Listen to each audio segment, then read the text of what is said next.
The whole of life is but keeping away the thoughts of death. Those are not my words. They were set down in the 18th century by an Englishman named Samuel Johnson. Our persistent, incurable optimism drives us to live as though there would never be an ending. The knowledge that life will close is buried deep and covered over. But deep as it lies and hidden as it is, the knowledge is there. And we silently wonder, as Mr. Johnson did, must not all things at the last be swallowed up in death? Look there. Look there. Where, Captain? On the horizon. It's a ship. I don't see anything, Captain. Huh? But you must. It's a ship. Yes, it's a ship. It's coming. For me.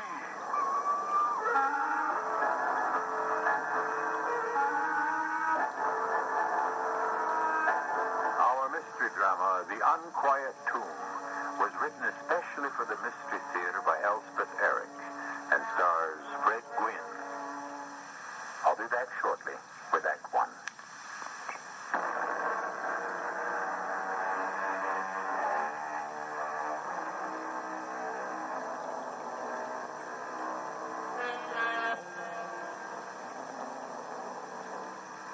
Samuel Johnson was preoccupied throughout his 75 years with the vagaries and vicissitudes that punctuate our brief lives, till he wrote these despairing lines. Must helpless man, in ignorance sedate, roll darkling down the torrent of his fate? Stay with us now for the story called The Unquiet Tomb. Nicholas! Nick, where are you? Nicholas! Can't you hear me? I hear you, Captain Jack. The sun's starting to set. I know, Captain. Then where in the name of heaven is my brandy? I'm fetching it now. Bring me a shawl to put over my knees. Yeah, I got it. There's a sharp wind blowing from off the sea. Hand it over. Shall I help you? Hand it over. I'll do it myself. I'm still able. Of course you are. Shall I pour you brandy, Captain Jack? Yes, you'd better do that. There you are, Captain Jack. Pour yourself one, too. How's that? I said pour yourself a spot of brandy. Is that so hard to understand? Well, it's been years since you suggested that I drink with you, Captain. Yes, well, I'm suggesting it now. Of course, back there, it wouldn't have been proper for us to drink together. Bad for discipline. Bad for morale, surely. And when we came here, I don't know, we stuck to the same old ways. Force of habit, I suppose. I always understood that, Captain. It would never have entered my mind to presume. But now it all seems stuff and nonsense. Know what I mean? Perhaps I do, Captain. In part, anyway. And besides, I begin to feel the need of human company. It was different, of course, when Nellie was alive. You remember how she was, Nick? I remember. So full of spirits. So happy to be alive. Well, you know. Yes, she was my own sister, Captain. And then there was Kevin Murdoch. Now he's gone. Why did he have to go back, Nicholas? He had a good life here. Why did he want to go back to the polluted life of civilization? I think you know why, Captain. Look. Look there. Look there. Oh, where, Captain? On the horizon. It's a ship. I don't see anything. But you must. Your eyes are better than mine. There's a ship out there. No, Captain. Yes, a ship. And it's coming for me. To carry me away. Oh, now, Captain, surely you don't mean you'd leave your island. You think I'd do that? Leave my island? No. But that ship will carry me away. Yes, it will carry me away. There's no ship. What? No? No ship? You imagine it, Captain. Well, you could be right, I suppose. It's possible, you're right. Remember when I purchased this island? From the Dutch? Or was it the French? Or the English? Bought it for pennies. In point of fact, I'm not sure I ever paid them anything at all. Whoever they were. Did I pay them, Nick? I don't believe you ever did. Well, nobody cared. Nobody even knew this island was here till I put in a bid for it. And when I did, they brushed it off like you'd whisk away a fly. What did they want with an island that covered no more than 8 square miles of earth, set in a distant sea? Did they care for its beauty? Its serenity? No. There wasn't a penny to be made from it, so why should they care? Do I speak the truth, Nick? The very truth, Captain. Even you? You thought me mad to settle on this scrap of paradise, didn't you? Huh? Didn't you? Well, that was before I'd seen it, sir. But once you'd seen it... Then it was a different matter altogether. Oh, man alive. The joy in my heart when I saw you waving from the small boat. One of my own. My old compatriot. My fellow fighter. I knew straight off that together we'd have ourselves a tiny piece of heaven here. And Nellie. Nellie standing beside you in the little boat. I never expected that. Bringing a woman with you. That was your bit of inspiration. It was to free her mind of an infatuation she'd had for a man back there. And it did. It did. Freed her from everything that was mean and rotten. Remember, Nick, how we set about building this house out of the coral rock? Built it according to no plan at all. What did we need of plans? The soul of this place is to have no plan. No plan at all. Simply to live each day as it comes. To rest each night in order to be ready for the day that will dawn. Aye, we'd rise with the sun. Nellie would give us breakfast. And work like stevedores. Harder than that. Till Nellie called us for dinner. Oh, a sweet voice. I can hear it now. Captain O'Shea, I've dinner set on the bench. There's fried fish today. Captain, I'm toasting the breadfruit, so hurry. Stop your work now. This instant or the fish will be overdone. We're coming, Nellie. We're yours. Nick, serve up the fish and be generous. There's plenty. Oh, this one was a whopper. There's breadfruit for you, Captain. Again? No complaining now. I won't have it. It lacks something. Breadfruit does. Yes, taste is what it lacks. I took a walk along the beach this morning, and you know what I found? Little yellow plums growing right out of the sand. Millions of them. Now, if there was some way to get out the pulp and some way to make a jam out of them. There should be a way. And brandy. A yellow plum brandy. A yellow plum jam. A yellow plum pudding. There's no end to what we can do. No end. No end. We shall go on forever and ever. There will be no end to this dream of paradise. We shall live like this to the end of our days. Agreed? Agreed.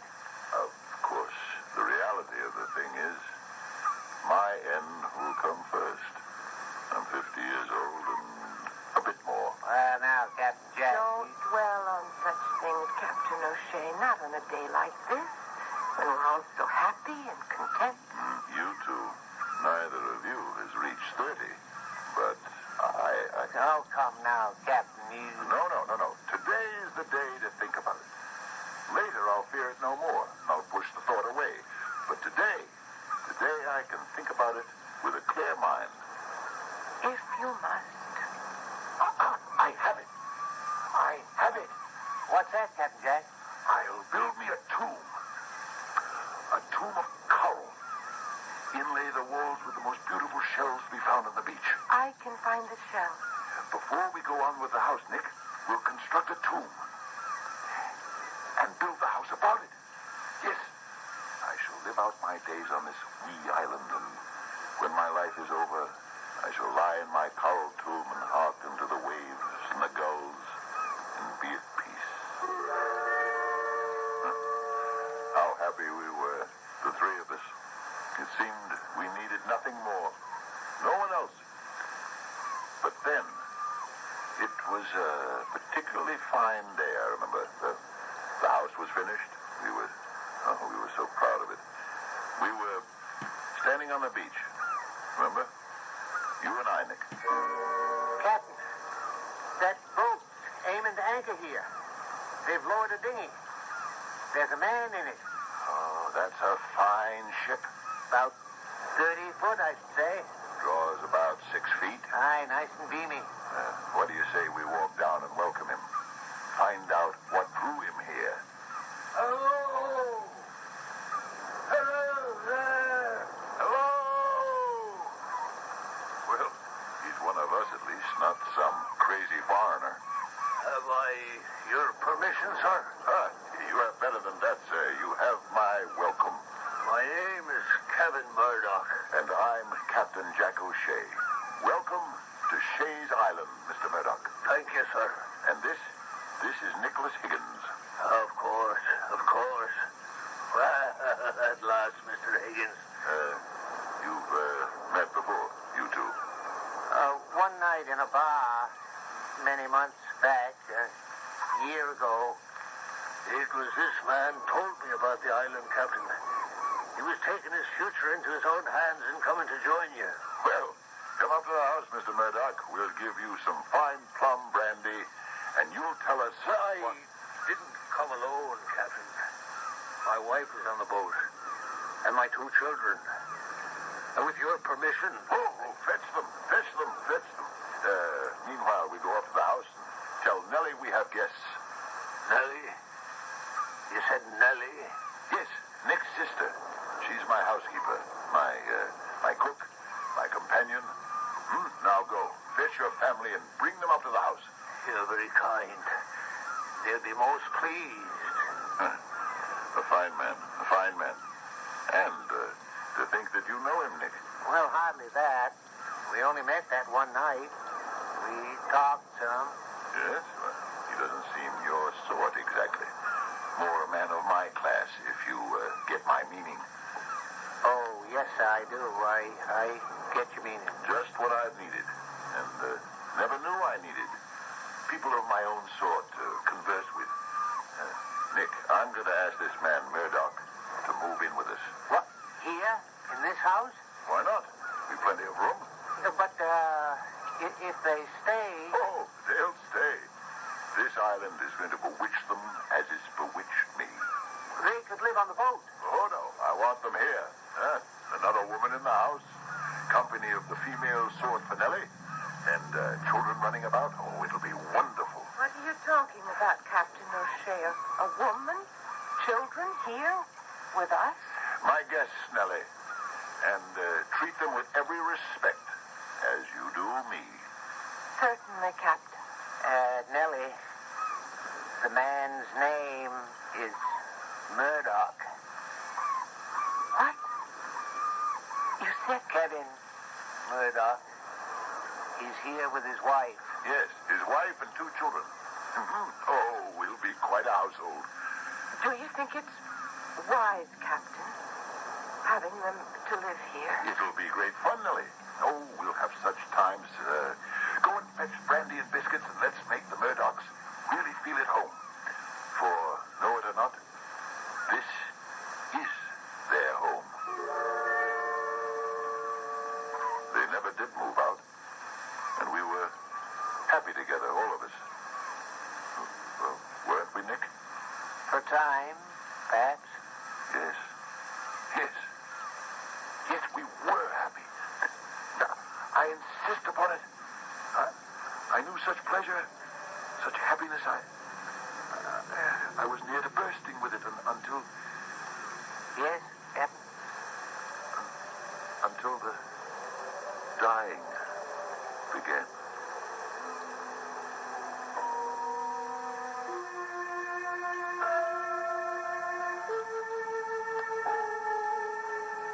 There is a theory, and it's only a theory, that each man holds two instincts. One is called Eros, after the god of love. The other is Thanatos, a personification of death. These two are thought to live side by side in every human soul. Sometimes the one is in the ascendancy, sometimes the other. But neither ever resigns or concedes the battle. I'll continue with Act 2 shortly.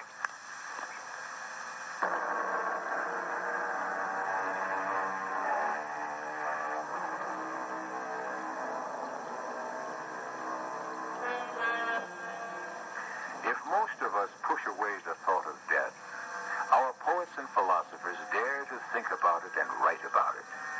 Here are lines written in a century past by the English poet Swinburne. From too much love of living, from hope and fear set free, we thank with brief thanksgiving whatever gods may be, that no life lives forever, that dead men rise up never, that even the weariest river winds somewhere safe to sea. Such happiness, such joy. The house came alive. I could have conversation of an intelligent sort with Murdoch. No offense meant, Nick. None taken, Captain. And with Mrs. Murdoch planning the meals. And she rearranged the furniture. Remember that? I remember. Made draperies for the windows. Sailed the sloop to the mainland to get the material. Remember? I remember. And dyed them herself. The exact shade of the casuarina tree. Oh, she did hundreds of things to improve the house. She did indeed. This terrace was her idea, with a full view of the sea. It was indeed. Nick, it just suddenly occurred to me. Oh, what's that, Captain Jack? Did I let Mrs. Murdoch do too much to the house? Did I let her impose her own ideas on me? Well, there's good ideas. Yes, but Nellie'd been the only woman here up to the time the Murdochs arrived. She was happy to watch the house grow, cook the meals, tend to our wants, yours and mine. Wasn't she, Nick? Very happy. Well, now, to have a high-born lady move in here and start to change things around, did that grate on Nellie's nerves, perhaps? Did she resent another woman taking her place, as it were? Perhaps she did. At any rate, after a while she started to lose interest in the life here. You must have noticed it. I did. I talked to her about it, you know. You did? Oh, yes, I was very concerned, because we'd been so happy. You've been happy here, haven't you, Nellie? Oh, yes, Captain. But now you're not. Yes, I am. Well, I never hear you laugh anymore. I hardly ever see you smile. After all we've been to each other, Nellie, huh? After all we've accomplished together, how do you think that makes me feel? I'm sorry, Captain. Well, now I want you to tell me what I can do for you. There's nothing. Nellie, is it possible you want to go back there? Leave us and go back to that inferno you escaped Oh, from? no. No, Captain Jack. I'd never go back there. I didn't think so. But No, I want to stay here. you're sure? To the end of my days, promise me I can stay till I die, Captain. I want to die here on this island. Promise me that. I want to know. I want to be sure. Set your mind at rest, Nellie. You'll stay here on this island till you leave it. In life or in death. I want never to leave. Alive or dead. What do you mean? When I die. Oh, I know it's asking a great deal, but when I die, will you bury me in the tomb beneath this house? Oh, I know you built it for yourself, but could you see your way? Would you? There's room there. There's plenty room. If I could know that I would lie in that tomb through eternity. Does it mean so much to you? It means everything. Well, then you have my promise, Nellie. My solemn promise. You shall lie in the tomb beneath this house you helped to build. She seemed better after that little talk, Nick. She did, didn't she? Livelier, more like her old self. For a time, she did. Yes, for a time. Till she sickened and took to her bed. Died. Yes.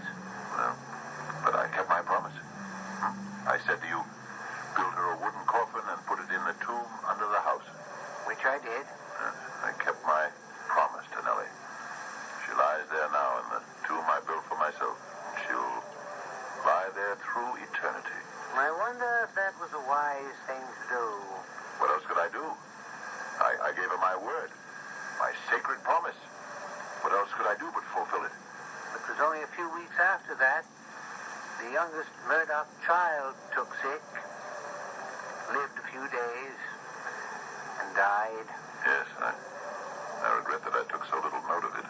I was sorry, of course, but my condolence was mechanical, perfunctory. I realize that now. But I was distraught over Nellie's passing. I hope they understood.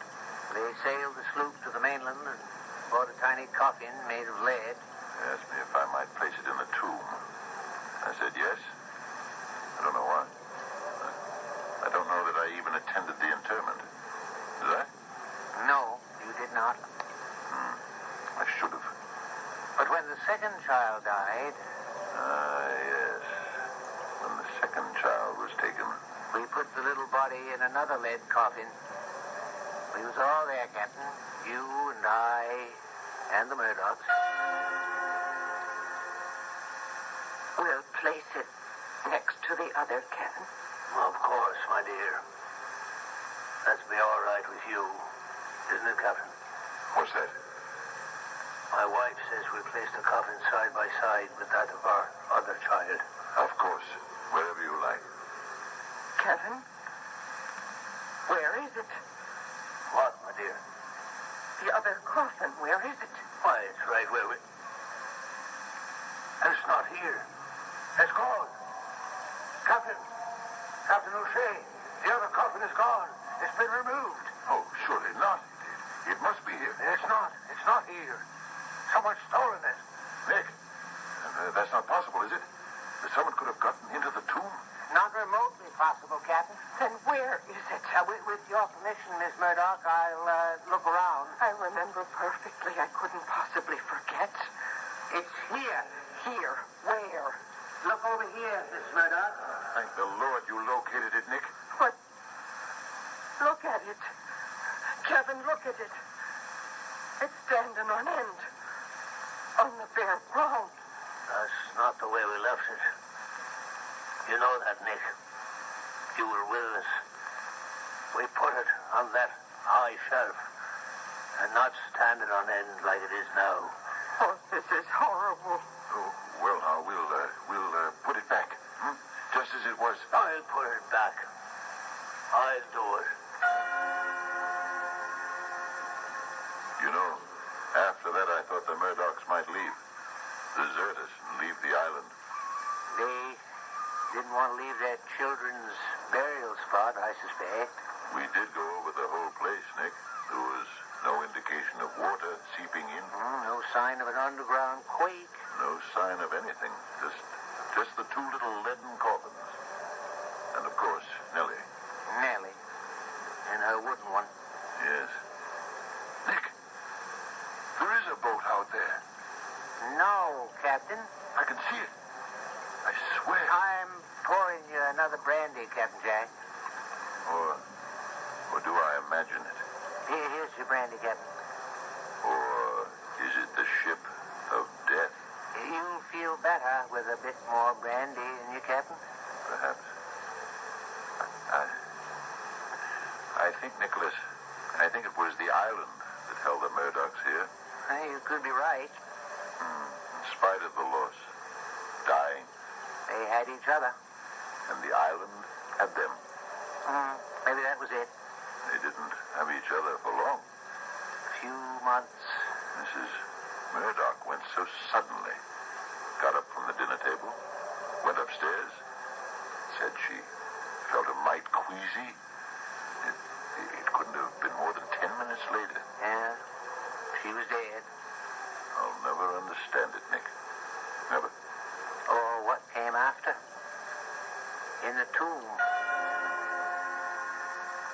Jose! Jose! It's happened again. What is it, Murdoch? What's happened? The coffins of the children. They've been moved. Impossible. I can't believe it. Look there. One on end. The other on its side. 8 feet apart. We put them side by side. You were there. You know we did. I swear to you, we went over the entire place. Take them out. Put them on the sloop. My children. My wife. I can't leave them here. Mr. Murdoch. It's not safe. Please, listen to me. I can fix everything. You said you had fixed everything. Leave the coffins of the children here, Mr. Murdoch. Leave your wife's here, too. In a few days, come back, and you'll find everything as it should be. Can I trust you? I believe you can, Mr. Murdoch.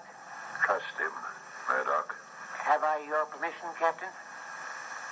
To do whatever I think necessary? Anything at all? Anything.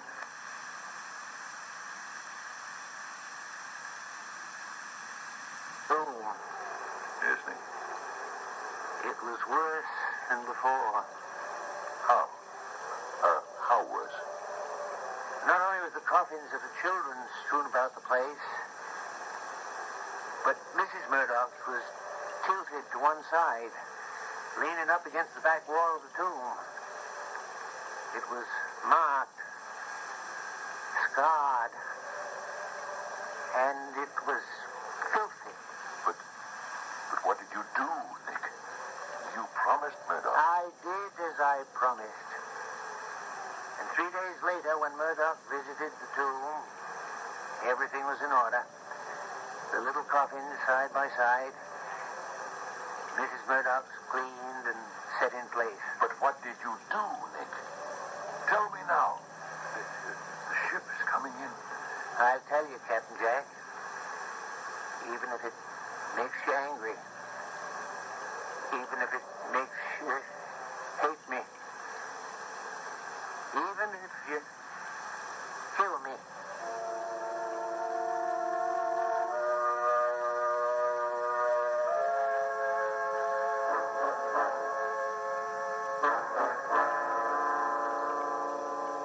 Who knows what happens when those we love start the long sleep called death? I don't know. And if you are honest, you will admit that you don't know either. But again, a poet tries to add his little lines of hope. Swinburne, whom we quoted before.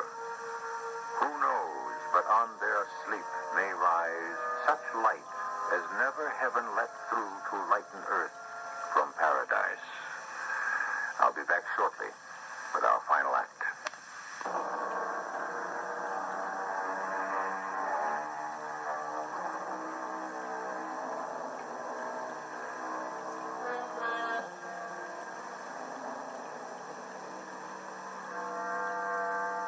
Forgive me if I quote to you again from the writings of Algernon Charles Swinburne.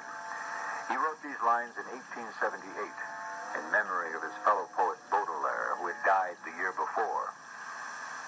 There is no help for these things, none to mend and none to mar. Not all our songs, O friend, will make death clear.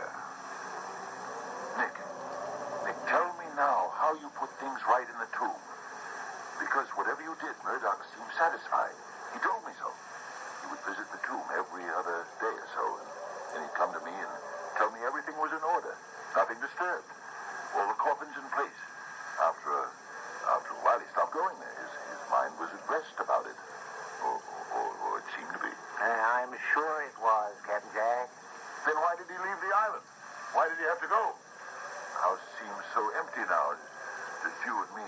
I think you know why he left, Captain Jack. No, I don't. I don't at all. Captain, you know what he wanted. He told you what he wanted. Title to the island? Is that what he wanted? he and I talked about it one day. I said I'd gladly give him title, but strictly speaking, I didn't have title myself. But I was sure that after my death, he'd be free to stay on. No, it wasn't the island he wanted, Captain. Then what was it? Why didn't he tell me what he wanted? I'd have given it to him. He did tell you, Captain Jack. But it wasn't in your power to give it to him. He never told me. When did he tell me? Remember the morning you and I was having coffee right here on the terrace, and he'd come out of the house looking very solemn, very grave, unhappy even? Good morning, Captain Nick. Good morning, Murdoch. Sit down.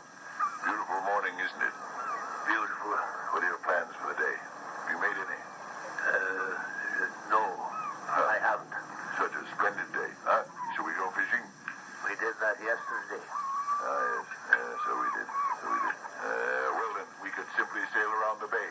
Sail clear around the island. We can do that in a couple of hours or less. It's a fine breeze. Huh? What do you say? Not today, Captain Jack. Well, then, what did you have in mind? Anything special? Yes. I do have something special in mind, as a matter of fact. Captain Jack, you know how I appreciate all the hospitality you've showed me. Oh, don't speak to me of hospitality. It's been a joy to have you here. Oh, I know there's been tragedy. Oh, awful tragedy. Your children, your wife. But that could have happened anywhere, Murdoch. You know that. There's no blame attached to you for that, Captain. I well know how you must have grieved for them. It broke my heart to see you grieve. But I'd hoped that, well, I'd really thought that all that grief was subsiding. Was I wrong? Not really wrong, Captain.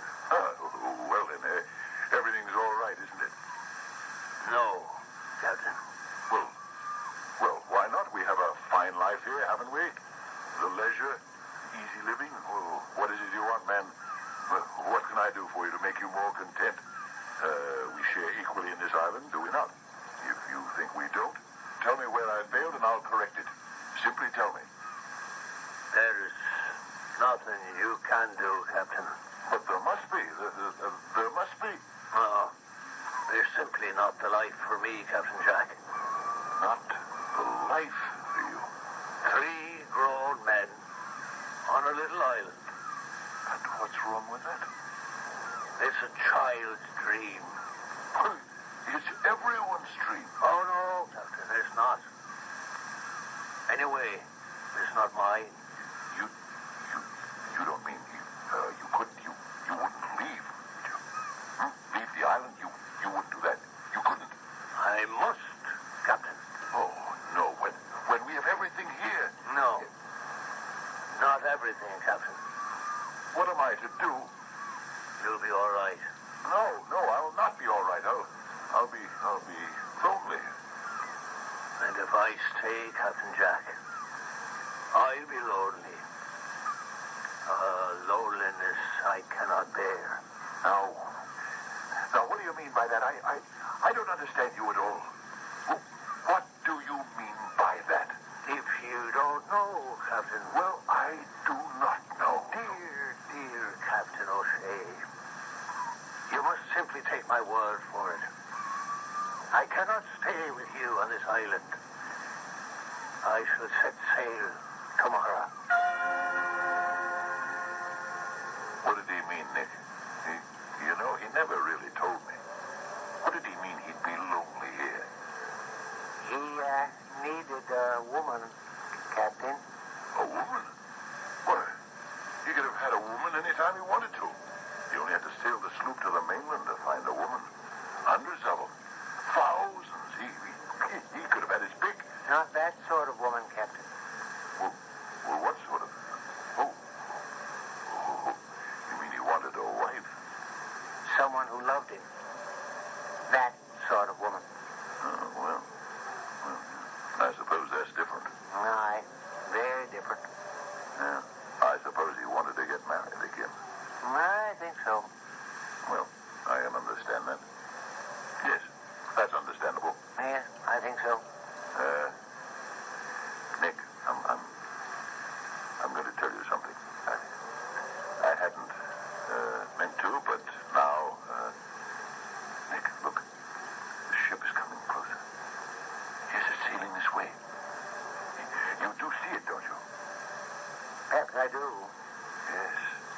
getting closer.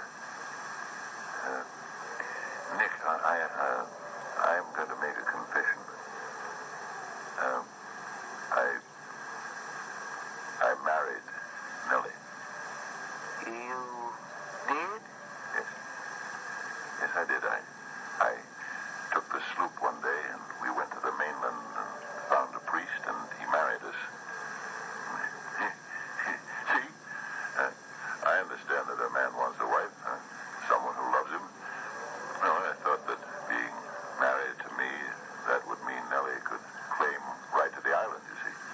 If anyone would have a claim to it, she would. You understand? I think so. Now, when I die, why, I suppose the island will be yours. There's a brother who has a better right to it, Well, I couldn't leave it in better hands, Nick, and I want you to know that's how I feel about it. Nick, you will cherish it, won't you? You will take care of it. You will, won't you, Nick? Won't you? Yes, Captain. But I'm wandering on again. Nick, we started to talk about... what was it we started to talk about? It doesn't matter, Captain. Yes, it does matter. Yes, the tomb. The tomb, and what you did to set it to rights. You were going to tell me about that. I'll confess to you. I haven't been inside the tomb since Mrs. Murdoch was laid away.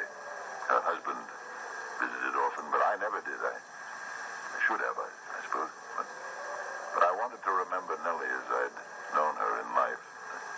I never went near her in the tomb. It's just as well. Perhaps, Nick, I was unfeeling. Nellie wasn't there. Yeah, of course, her spirit wasn't there, but... Neither was her body. What?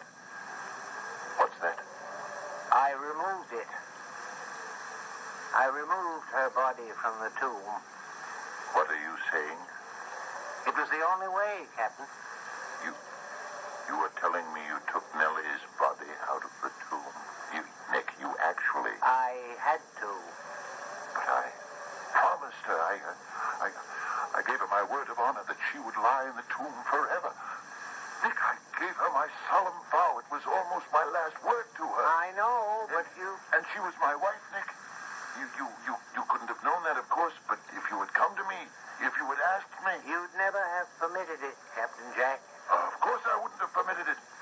Why did you do it? It was my plan to be buried next to her. Nick, why did you ever do it? You gave me permission to do anything necessary to settle the disturbance in the tomb. The scattering of the coffins. You said I could do anything I saw fit. But not that.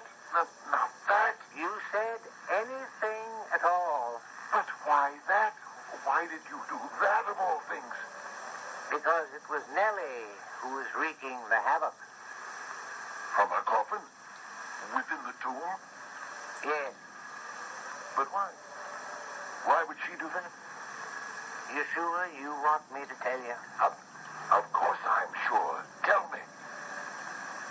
She loved Kevin Murdoch, Captain. What? She loved Murdoch. She's loved him for a long time.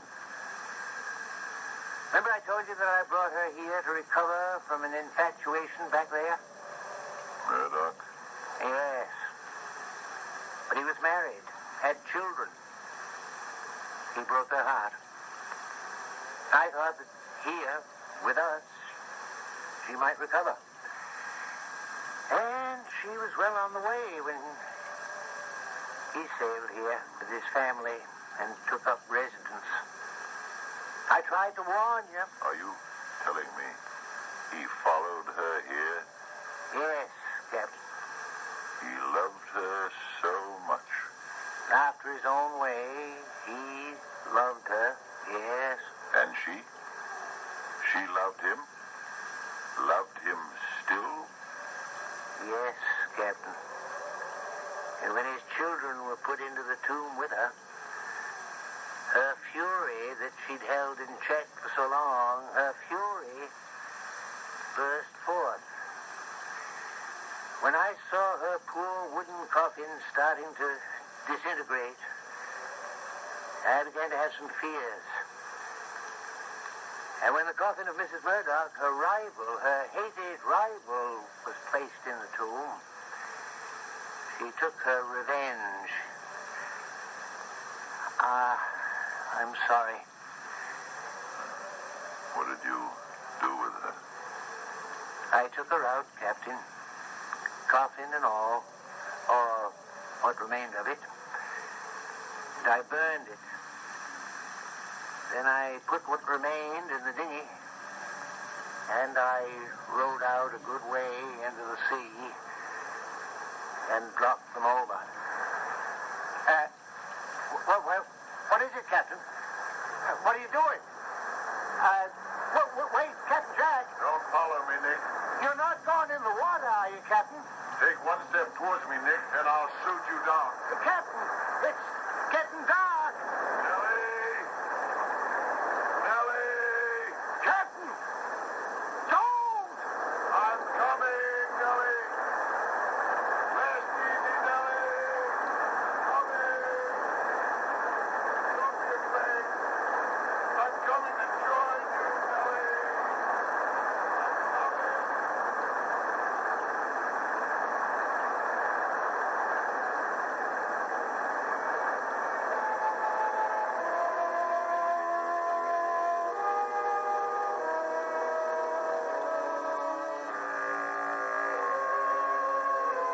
Did Nick try to rescue his friend? If he did, was he successful? Did he bring him back? For darkness was falling over the sea, over the island.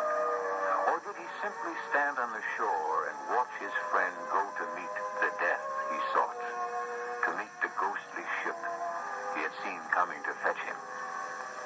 I'll be back shortly.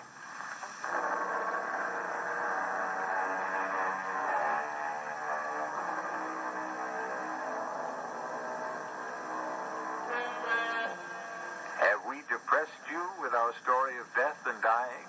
I sincerely hope not. These days, we speak more freely about the stark and undeniable fact of death, in hopes, I suppose, of fearing it less and accepting it more equably. Shakespeare told us centuries ago that death, a necessary end, will come when it will come. There's really little more than that to be said on the subject. Our cast included Fred Gwynne, Robert Dryden, and Terry Keane. The entire production was under the direction of Hyman Brown. This is E.G. Marshall inviting you to return to our Mystery Theater for another adventure in the macabre. Until next time, pleasant dreams.